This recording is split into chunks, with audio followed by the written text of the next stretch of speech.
Glad to have you join us. This is OGTV News. I am Mujisola Shulaja. Our top stories. President Buhari appoints Ichono new Executive Secretary of Debt Fund. Vice President Oshibajo reiterates need for well-trained public servants for effective service delivery. Nigeria improves by 2 places on Global Terrorism Index. Suicide attack on Pakistan Sheikh Mosque kills 30, injures 80. If life were predictable, it will cease to be life and be without flavor. And coming up on the business segment of the news, Customs target 3 trillion naira revenue 2022.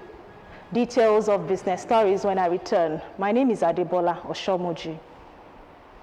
And coming up from the world of sport, the government lists Igalo Lukman 30 orders in provisional squad for 2022 World Cup playoff. Details of this and more coming on the sports segment of the news. I am Emmanuel Dassalu. Do stay with us. Once again, you're welcome to the news. Ogun State Governor Prince Dapo Abiodun has said that his administration will continue to pursue local content development and the use of indigenous professionals for projects in the state to achieve his Building Our Future Together agenda policy. Governor Abiodun made this known in his address at the 2022 Engineering Week to mark the 2022 World Engineering Day celebration organized by Nigerian Society of Engineers, Ogun State Chapter, at the Obas Complex, Okemoson, Abeokuta, represented by his deputy, Engineer Noimot Salako Oyedele. Governor Abiodun said the state government has been making use of local artisans, technicians, and tradesmen and women for most of its projects, revealing that the results had been a resounding success, as evident in the delivery of the commissioned projects. He added that the installation of streetlights along major roads across the state and many other projects have been accomplished with the expertise of indigenous engineers.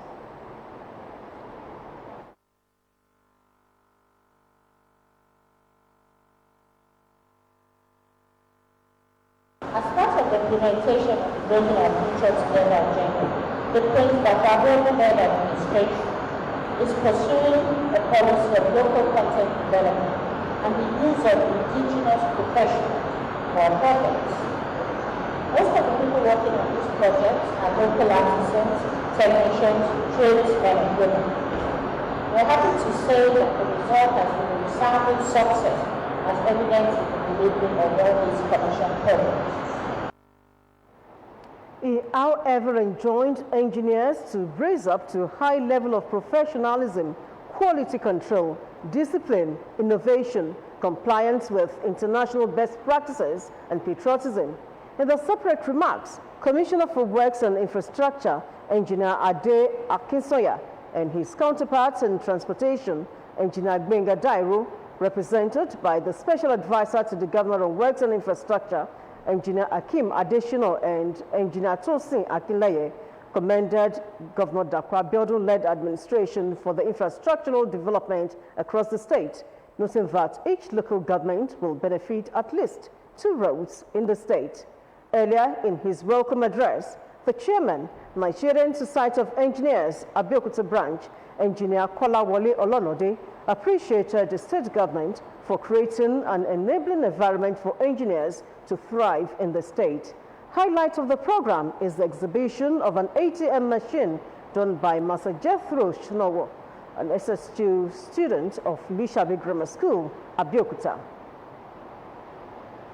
The Ogun State government has built over 2,000 housing units, thereby creating jobs for over 45,000 direct labor artisans. This was disclosed at the Premier Poverty Alleviation Initiative Relaunch Program in Imashai, Jibo North local government area of the state. Ronke Adeyemi reports. Ogun State government has been focusing on energizing its rural economy as the engine of growth and uplifting of rural people through a number of key rural housing and infrastructure, job creation, and entrepreneurship promotion. This is what prompted the Premier Poverty Alleviation Initiative, in collaboration with the Ogun State government, as well as Global Tone International, to launch Sparklight Oak Estates, which will help in the provision of microloans for affordable housing to the people of Imashai and Yewo land as a whole. The occasion had in attendance commissioners, royal fathers, chief, religious leaders, and most importantly, residents of Imashai, some of who have benefited from the program. Ogun State Governor Prince Abeokuta, represented by Commissioner for Housing Jagumolu Jamiu Omoniyi, urged the people to key into projects like this to alleviate poverty. Every state government provides a benchmark for self. And if you know where we are coming from, we targeted to do 2,500 housing units in the first term. And as of today, within 2 years or thereabout, we have been able to do about, say, 2,000. And if we extrapolate that, we're about 80% down the line. Stakeholders at the event described the event as one that will resonate with the people. Giving the masses access to a source of income. So the micro, small and medium enterprise subsector is one that is very, very important to His Excellency. So we have devised various programs to help grow this sector. Our Lumashai, we are very friendly and supportive, and we are ready to do everything humanly possible to making sure that this project, this investment succeed. Founder, Premier Poverty Alleviation Initiative, Chief Tony Adeyinka, emphasized that the launch is a step forward towards achieving the vision of building the first private residential housing cooperative. People is not new to this town. Today's activities allow us to do more, thus making this town a model in rural transformation agenda of people. In the face of high poverty level in the country, interventions like this helps in closing the gap between people under the poverty line and those above it, and in rejuvenating rural economy. Aderonke Adeyemi, OGTV News. The concerted efforts of the three arms of government, members of the civil society and residents were responsible for the overall success achieved in containing the spread of the COVID-19 pandemic and ameliorating its impact on the people of the state. The Speaker of the State House of Assembly, Right Honorable Olakunle Oluomo, stated this during a one-day interface with government agencies and policymakers in the state on findings from COVID-19 response reports organized by the Women Advocates Research and Documentation Center in Abeokuta. Kolawole Osho's report is presented in this package. Speaker, Right Honorable Olakunle Oluomo, in his submission at the event, tasked members of the civic society to often engage relevant government officials in ministries, departments and agencies to assess credible information towards ensuring effective appraisal of government's performance and interventions. Appraising the role of the Prince Dapo Abiodun-led administration in the 4 phases of the pandemic, the Speaker lauded the efforts of philanthropists who complemented government's efforts at providing palliatives and relief materials to people of the state. On our part, as the legislative arm of government, the Assembly realizing the need to have an effective legislation to help government tackle emergency public health issues like COVID-19 and other infectious disease, moved swiftly to ensure that a bill for a law to repeal the old Public Health Law 2006 and enact the State Public Health Law 2020 was carried out in June 2020. This resulted in the passage of the new State Public Health Law 2020 to reflect modern practice in the health sector with a view to prioritizing regulation, prevention, and control of non-communicable and infectious disease. According to him, the entire periods of the outbreak were better moments to assess the gains of the response through the all-inclusive system adopted by the present administration, in addition to the existing mutual interdependence among all the arms of government, which he said had helped in repositioning the state as one of the most responsible, responsive, and efficient management of public health crisis. Earlier in their remarks, the Permanent Secretary, the Minister of Budget and Planning, Mrs. Fumilayo Dada, Representative of the State Commissioner for Health, Dr. Adeton Wafestos, and that of Women Affairs and Social Development, Mrs. Kazim Wonola, highlighted efforts of their respective ministries, pointing out that the present administration remained responsive to delivery of good governance through all-inclusive approach to management of infectious diseases. In his presentation titled Social Audit Survey on Accountability and Transparency of COVID-19 Funds in Nigeria, a University Don Professor Kehinde Olayode said government should legislate on the management of donations, grants or loans during the pandemic and design standardized framework for managing COVID-19 funds or resources. Earlier in opening remarks, the Executive Director, Women Advocates Research and Documentation Center, Dr. Abiola Akiyode Afolabi, submitted that the aim of the interface was to provide better ways to handle global emergencies, especially as they concern citizens' welfare and economic sustenance through social audit to monitor and collate response from members of the public. Broadcasters need to join hands with the Independent National Electoral Commission, INEC, to educate the public against violence during election, as well as collection of the permanent voters card ahead of the 2023 general elections. The chairman of INEC, Mahmoud Yakubu, made the submission at a two-day workshop organized for broadcasters by the National Broadcasting Commission, NBC, in Lagos. Sunday Olaniro reports.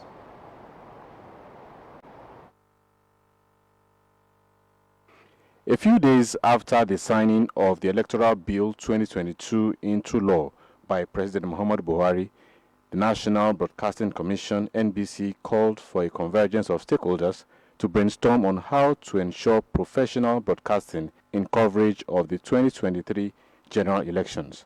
I must say that hate speech and fake news are also pervasive on digital media. In this regard, all necessary legal regulatory framework is being developed by the Commission in the interest of our country. The electoral umpire was invited to educate the broadcasters from across the nation on the new Electoral Act. Many Nigerians are still not coming out to register. Politicians are there. Very soon they will start campaigning. I've often told them in the states where I've operated before that they will have no electoral value if you don't have their PVCs. Only those who register will get PVCs at the end of the day. And you have millions of people or thousands of people following you during campaign. They don't have PVC, they have no electoral value. So all of us, we have a duty to ensure that we sensitize our people in Nigeria. INEC is doing its best, but we cannot do it alone. We solicit your support, particularly the NBC and other media organizations here this morning, to please join INEC to ensure that Nigerians are advised to come out and register to be able to get their PVCs so that they can also exercise their voting rights at the appropriate time. The Independent National Electoral Commission emphasized on giving political parties equal airtime. Section 95, a candidate and use of a party that campaigns for the elections in accordance with such rules and regulations as may be determined by the Commission. State apparatus, including the media, shall not be employed to the advantage or disadvantage of any political party or candidate at any election. The Minister of Information and Culture, as well as the Chairman of the Economic and Financial Crimes Commission, EFCC, called on broadcasters not to allow hate speech or fake news on their platforms. Activities culminating into 2023 election will start any moment from now. As we are aware, this will always have attendant effects, one of which is the fact that hate speech and associated matters will be on the rise.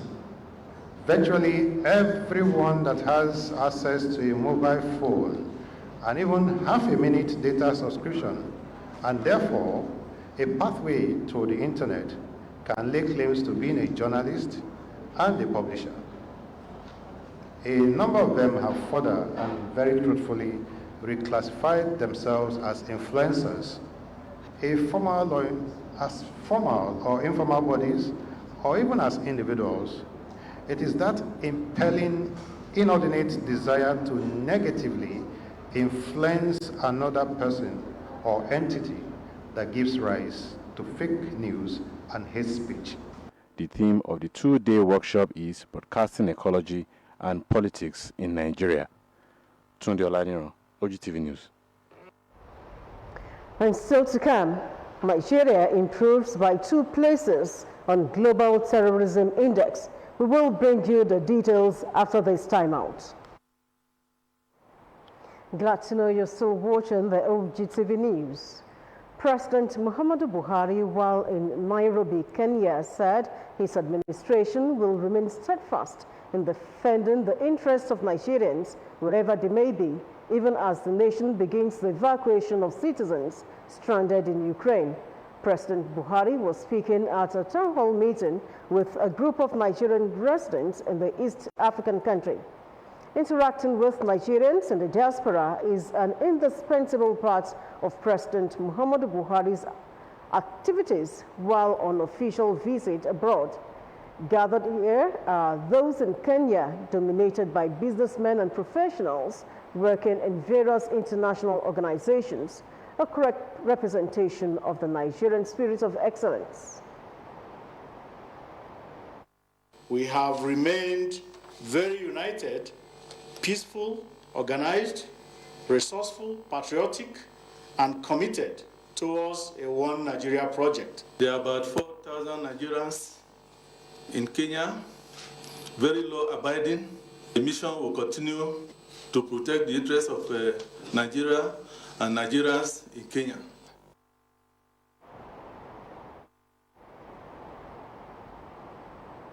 President Muhammadu Buhari, represented by the Minister of Foreign Affairs, Geoffrey Yama, commended the diasporans for the unity that exists amongst them and peace with their host communities, urging them to remain good ambassadors of Nigeria. The country, he said, expects their willingness to give back some of their resources, talent, skills, and global exposure in the task of nation building. Nationals in the diaspora. And a perfect example of this is really, China. When you just look at the skilled Nigerians that we have all around the world developing other people's countries. And so the challenge now is really to see how the country can leverage on you, on Nigerians outside there for your contributions to the development of our country.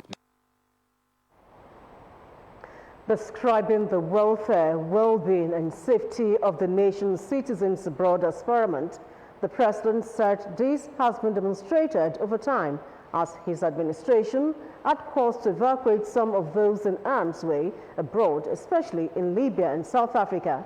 He said same is being done in Ukraine, where thousands of Nigerians, especially students, are trapped as a result of the ongoing war with Russia. The chairman, Nigerians in the Diaspora Commission, Abike Dabi-Orewa, who urged the nation's ambassadors to register with the commission in order to have an up-to-date database, informed them of the establishment of a trust fund for Nigerians in the diaspora to directly support investment in the country. The president always says, you are our ambassadors. Wherever you go, be good ambassadors of Nigeria. Project the best of your country and don't forget home. Let's build the country of our dreams. The Nigerian community in Kenya made a case for President Muhammadu Buhari to intervene in some of the challenges confronting them. This included the stoppage of visa on arrival for Nigerians, delay in getting students' permit, obstacles to ease of doing business, as well as undue negative profiling of the nation's citizens.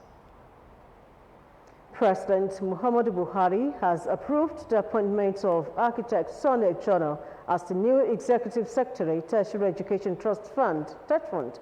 He replaces Professor Sulaiman Elias Bugero, whose 5-year tenure will end on 18th March 2022. Described as an accomplished technocrat, architect Echono brings to the job a diverse wealth of experience spanning infrastructure, business administration, procurement management, ICT, and the education sectors. Prior to his appointment, he had served as Permanent Secretary, Federal Minister of Education, and member Board of Trustees of Trust Fund, among other reported national assignments. Vice President Professor Yemi Osinbajo has reiterated the need for Nigeria to develop well-trained, knowledgeable, and well-motivated public servants for effective service delivery and excellent performance. He noted that with the age of digital technology and economy, an unmotivated and unskilled workforce will undermine the country's economy and development projections.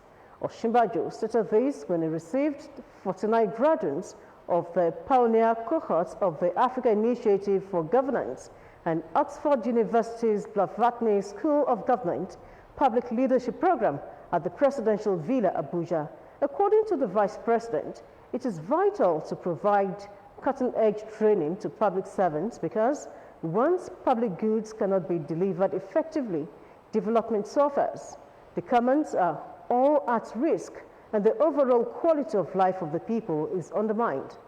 On the essence of developing Nigerians' human resources, especially in the public sector, Osinbajo stated that while the government formulates several policies, they always fall short at the implementation level. The Vice President, however, spoke on the need to build values of integrity, honesty, and transparency in public service.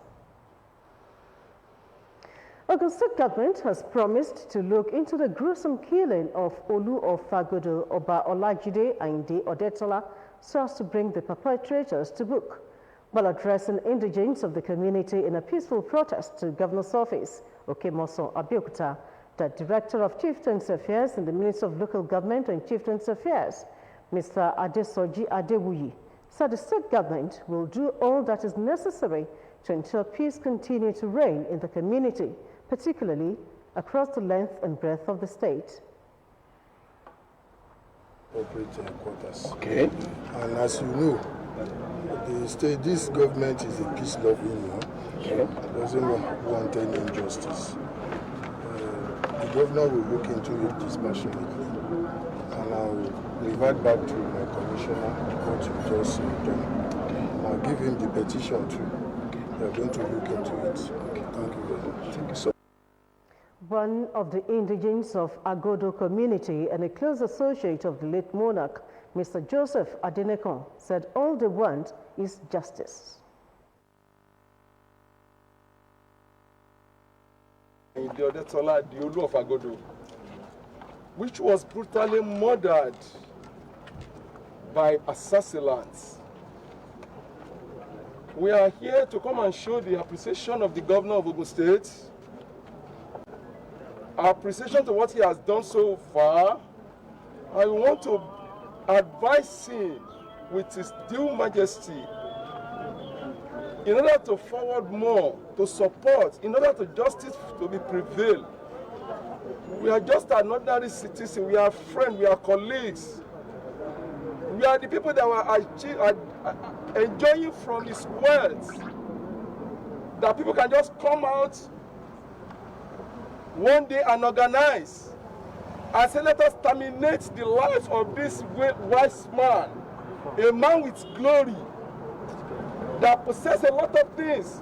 You not tarnish his life. Muslim murdered, being murdered and born.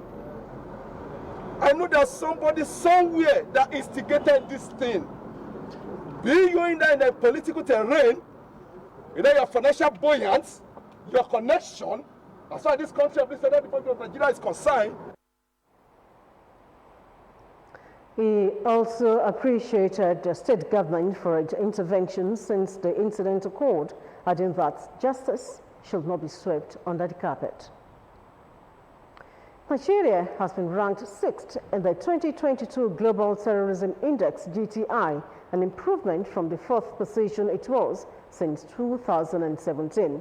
In the GTI, published by the Institute for Economics and Peace, an independent and non-profit think tank, Nigeria, Syria, and Somalia were the only countries among the 10 most impacted by terrorism to record an improvement in score from 2020 to 2021. Total deaths from terrorism in Nigeria fell to 448 in 2021, the lowest level since 2011. The report stated that terror-related casualties dropped by almost half compared with the previous year. However, the number of terrorist attacks increased by 49% between 2020 and 2021. 36% of attacks were claimed by ISWA, and Boko Haram being responsible for 8% and 44% not attributed to any group. Following the incessant cases of kidnapping for ransom, which has become a cash cow for criminals, Nigerian Senate has passed a bill criminalizing ransom payment, which has scaled through second reading. To the Senate, the bill will be the best option in tackling this tragedy that has proven to overwhelm security agencies. In a special report, Ronke Adeyemi, while analyzing the bill, takes a glimpse into the practicality and staying power of the bill. Her reports. Insurgents and other armed groups have found kidnapping for ransom lucrative, making the crime pervasive in Nigeria. High-profile Nigerians used to be the targets of kidnappers, but this has changed with the highways now the hunting ground for kidnappers, with ordinary Nigerian becoming prey. The Terrorism Prevention Amendment Act 2013, sponsored by the senator representing Imo East Senatorial District, Ezenwa Oyewuchi, used and prescribed a 15-year jail term for anyone in Nigeria who pays ransom to free a kidnapped victim. The bill, which has scaled second reading, was presented at the Senate plenary in July 2021. Experts dismissed this bill to criminalize ransom payment to kidnappers as both insensitive and impractical. When lawmakers sit down to make laws, when we see those laws, it must be a product of deep thinking in different direction. So for such bill to be proposed, that anybody who pays ransom to terrorists, to kidnappers and the rest, will, I think, about 15 years in jail, it is completely regrettable. At the side of the victim and maybe those affected, because one would want to do everything within his power, both financially and physically, to get freedom from whoever is concerned, whoever is in the shackles of captivity. Somebody's son or daughter has been kidnapped, and they are now saying the family should pay or else they will kill the person. You are now saying you are criminalizing. These are some of our problems. We don't look at the situation before passing some laws. Government needs to address the security challenges rather than seek to punish innocent citizens trying to secure the lives of their loved ones. Work still stops at the table of the government. Let government be proactive. The first business of government is welfare and security of citizens of a nation. Legal practitioners were of the view that with the current security challenges and inability of the security agencies to do anything to tame the beast, the bill is essentially a death sentence on kidnapped victims and their families. Instead of passing such law, I think government should do something that will secure the citizenry, that will guarantee movement, that will send criminals out of our roads, out of our ways and butches and forests and what have you. That law is draconian. The government has failed in providing security. So what can we do to save those who are fallen victim of captivity? Down to do whatever that it is that we can to save them, even if it means putting money into our coffers and doling out some funds to the kidnappers. According to respondents, government seems to be more comfortable in blaming our citizens for the insecurity in the country.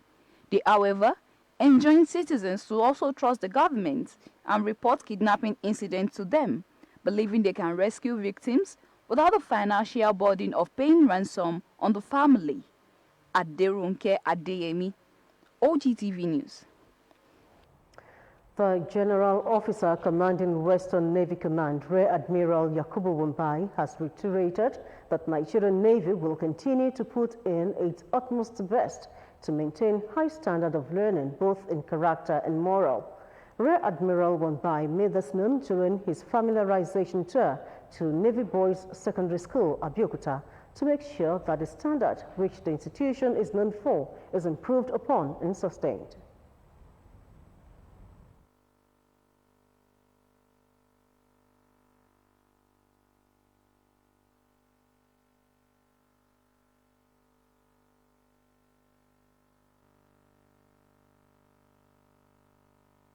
there was a recent change in the Nigerian Navy that led to my being appointed as the flag officer commanding the Western Naval Command, and this school is part of my command. Therefore, I am here on my familiarization tour to see what school is doing. So we are Nigerian Navy Secondary School Abeokuta has been very, very wonderful, has produced a lot of talent for Nigeria, produced excellent results. In the observation post in the school, Rear Admiral Wambai noted that the school so far is doing very well and has been able to live up to standards building, especially in the area of infrastructure.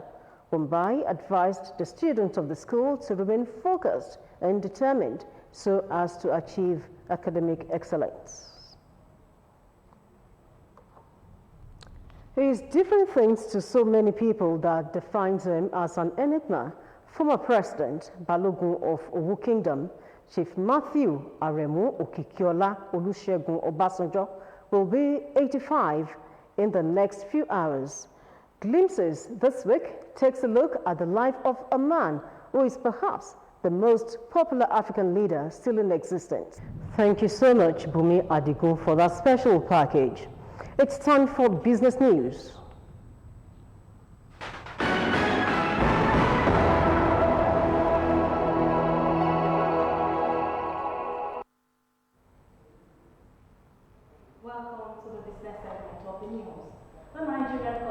Service has set a revenue target of 3.02 trillion naira for 2022. This was disclosed by the Comptroller General of the NCS, retired Colonel Hamed Ali, while defending the 2022 budget of the agency before the Senate Committee on Customs, Excise and Tariff. According to him, the agency is expecting 2.02 trillion naira from the Federation, 253.23 billion naira from non-Federation, and 746.96 billion naira from import value-added tax. He added that this new target is 965.42 billion naira higher than the agency's target for 2021 and 1.55 trillion naira higher than what the National Assembly 1.47 trillion naira set for revenue generating agencies in 2022. Ali said the agency has a proposed budget expenditure of 369.14 billion naira for the 2022 fiscal year, which would be partially funded from the 7% cost of collection for 2022, estimated at 151.84 billion naira. The House of Representatives Joint Committee on Customs and Excise, Banking and Currency has given 2 weeks to the Ministry of Finance, Budget and National Planning, Central Bank of Nigeria, and the Nigeria Customs Service, as well as other relevant stakeholders, to reconcile their differences over the electronic valuation and invoicing policy recently introduced in the import and export chain. At the investigative hearing held by the committee in Abuja, the CBN, NCS, and the Manufacturers Association of Nigeria differed on the policy, forcing the lawmakers to ask them to meet and harmonize their differences within 2 weeks.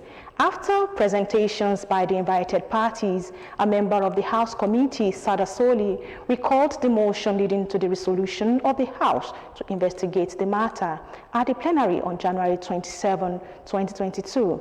The CBN had introduced the e-valuation and e-invoicing system in the import and export system to enhance revenue generation.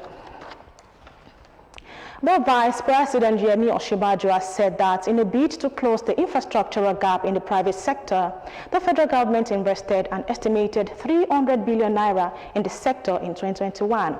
In his keynote address at the inauguration of the Bankers' House in Abuja, the Vice President also disclosed that the government had invested 1 trillion naira seed capital to launch the 15 trillion naira Infraco project.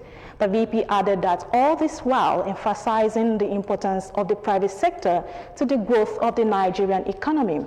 According to him, the success of the development programs and reforms of the government are largely reliant on private sector, adding that the government is willing to do whatever it takes to support the sector. FBN Quest Research, the investment banking and asset management subsidiary of FBN Holdings PLC, as projected modest gains for equities amid higher debt yields in the Nigerian economy in 2022. The company said in a statement that the projections were released at a webinar held to elaborate on its 2022 Outlook report published in January 2022. It adds that with regard to asset values, LBN Quest forecast another positive year for equities in 2022, projecting gains between 5 and 10%. The research also projected that Nigeria's economy will grow by 2.7% this year. Amidst speculations that Shell Petroleum Development Company will exit the Nigerian market, the Ministry of Interior Affairs has said Shell and Mobil are not leaving the country anytime soon. A statement by the ministry quoted the Vice President, Human Resources, Shell Olukayode Ogunleye, as assuring the federal government that Shell, ExxonMobil, was not leaving the country. Ogunleye said although most of their oil wells had been shut down due to insecurity in the Niger Delta region, the companies would remain in the country. A statement by the Director of Press and Public Relations, Ministry of Interior, Blessing Larry Adams, quoted Ogunleye as saying this during a courtesy call at the ministry in Abuja. And that was business news. Back to Mojisola for the rest of our news.